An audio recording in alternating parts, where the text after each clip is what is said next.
मुनिराज कैसे बनना चाहिए बताओ, कैसे बनते हैं मुनिराज? प्रश्न है मेरा, किसी को मुनिराज बनना हो तो कैसे बनना चाहिए? है राजेश जी, कैसे बनना चाहिए मुनिराज? किसी को मुनि बनना हो, क्या उपाय है मुनि बनने का? एक ही उपाय है, बार बार सोचने की जरूरत नहीं है। हर ताले की चाबी एक ही है। ताले भले ही कितने हो, चाबी एक है। 5 वक्त स्थानवर्ती ब्रह्मचारी श्रावक बनने के लिए क्या करना चाहिए? एक ही काम है, आत्मा का सेवन करो। दूसरी बात ही नहीं है, बिल्कुल कोई बात ही नहीं है दूसरी। हम आचरण पालें कि पालें, क्या पालें, क्या आचरण पालें? तुम्हें आत्मा से प्रेम होगा, सच्ची प्यास होगी, अपने आप तुम्हें जीवों के प्रति करुणा आएगी, अपने आप तुम किसी को नहीं मारोगे, तुम मध्यमास मधु का सेवन नहीं करोगे, किसी को मार के नहीं खाओगे, अवक्ष नहीं खाओगे, किसी के पैसे नहीं खाओगे, अनीति नहीं करोगे, भाई की जमीन जायदाद नहीं लूटोगे। इसमें क्या है? और आत्मा से प्रेम नहीं होगा, हम कितने ही समझाते फिरेंगे, सब करोगे। अभी इसमें क्या है बताओ? अब मुझे ताकत किस पे लगानी चाहिए है? ऐसे इसी में टोटमल जी उदाहरण देंगे अभी आगे कि किसी को बच्चा चाहिए हो तो क्या करना, किसी को बेटा चाहिए हो, पुत्र चाहिए हो तो क्या कर, भैया शादी करो, विवाह आदि करोगे, फिर नहीं हो गया, फिर नहीं हुआ तो उसका हम क्या कर सकते, लेकिन उपाय तो चाहिए। ऐसे ही दया दान व्रतशील संयम आदि अलग से करने की चीज़ नहीं है। और जो अलग से जो करने पड़ रहे हैं, और जो लोग मन में प्रश्न करते रहते करें कि नहीं करें, ये प्रश्न ही बताता है कि तुझे आत्मा की खबर नहीं, अथवा ये प्रश्न बताता है कि तुझे दया दान पूजा भक्ति हृदय से नहीं होते। क्योंकि कोई चीज़ हमें हृदय से आती है तो हम कभी किसी से कहते थोड़ी कि करना कि नहीं करना। अच्छा बताओ, किसी माँ ने दुनिया में ऐसा प्रश्न किया है कि अपने बच्चे से प्रेम करना कि नहीं करना? बोलो, किया है? क्यों नहीं किया है? और कितने शास्त्र पढ़ लेवे कि वो प्रेम छूट जाए, कितने लोगों के भाषण सुनवा दे उसे कि प्रेम छोड़ दे, तू कुछ नहीं रखा है इसमें, मरेगी एक दिन, छोड़ देगी। माँ, बच्चा 25 साल का हो गया, देखो मास्टर जी 26 साल का हो, शादी कर दी समझ लो। अब शादी कर दी तो भोजन वगैरह बनाने के लिए उसकी पत्नी आ गई कि नहीं आ गई? तो भी, और माँ है तो देखो माँ की ममता मानती नहीं है। पत्नी रसोई में खाना परस रही है तो ही बोल देगी उसको वो भी दे देना। अब वो पत्नी को बड़ा वो लगता है कि हमें बिल्कुल ही मूर्ख समझ रखा है।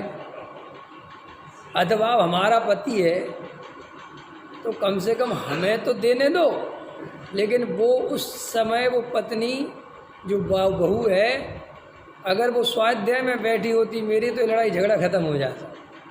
स्वाध्याय में नहीं बैठी, बात समझती नहीं है। अरे भाई, माँ की ममता को कैसे हटाया जा सकता है? वो उसकी माँ है, उसने उसे 9 महीने पेट में रखा, जन्म दिया, उसको इतना छोटे से पाला है, उसका मोह तेरे आने में भंग कैसे हो जाएगा? लेकिन कोई बहू दुनिया की ये बात समझने को राजी नहीं,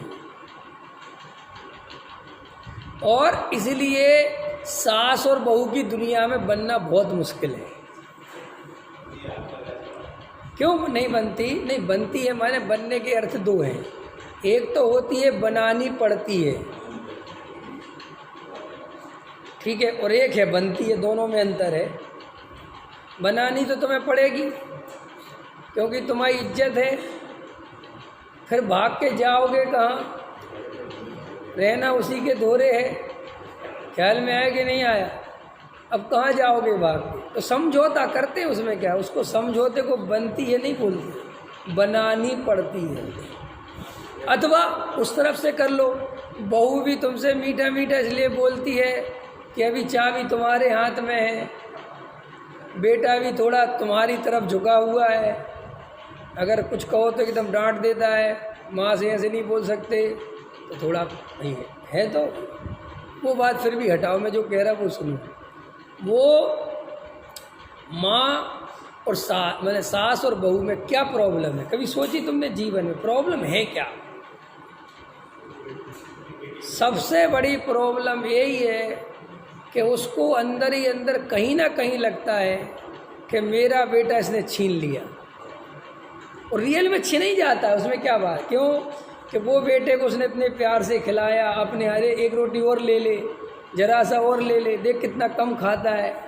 माँ तो माँ होती है, तुम देखना पत्नी कभी नहीं बोलेगी ये तुमसे, कभी पत्नी कभी नहीं बोलेगी ये सब बातें, ख्याल में है ना। पत्नी तो तुम बोलोगे अम्मी हट ठीक है, बात खत्म हो गई।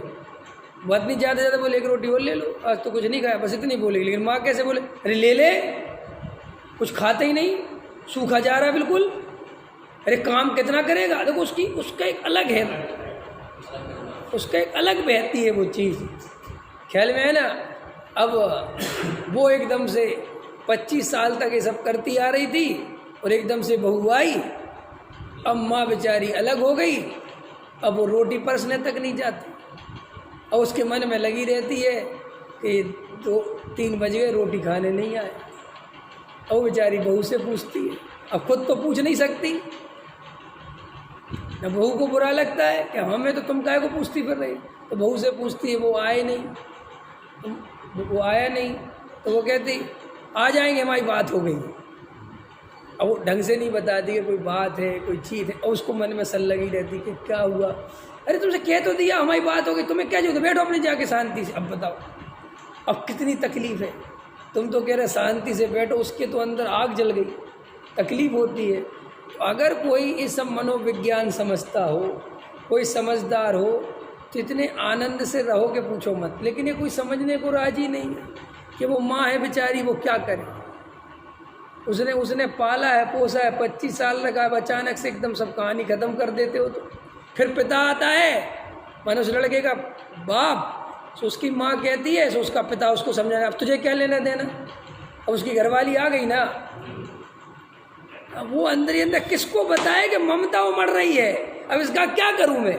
और वो कई दफ़े सोचती भी है कि चलो अब मुझे ज़्यादा विकल्प नहीं करना, अब मुझे ज़्यादा नहीं सोचना, ठीक है सब लेकिन कितने ही सोच लो, वो जो हृदय जुड़ा हुआ है, हमने ऐसे माँ बाप देखे हैं,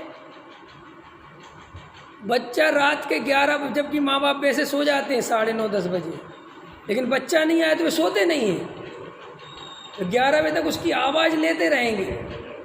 भले सोने का वो करेंगे कि सो गए हैं वे, लेकिन वे सोते नहीं हैं। वे जब तक देख नहीं लेंगे कि बेटा आ गया और सुन लिया आ गया। अब देखो मैं तुम्हें क्यों समझा रहा हूँ इतनी लंबी कहानी, ये मैं कहानी इसलिए समझा रहा हूँ कि जब अंदर से प्रेम होता है तो ऐसे विकल्प आए बिना नहीं रहते।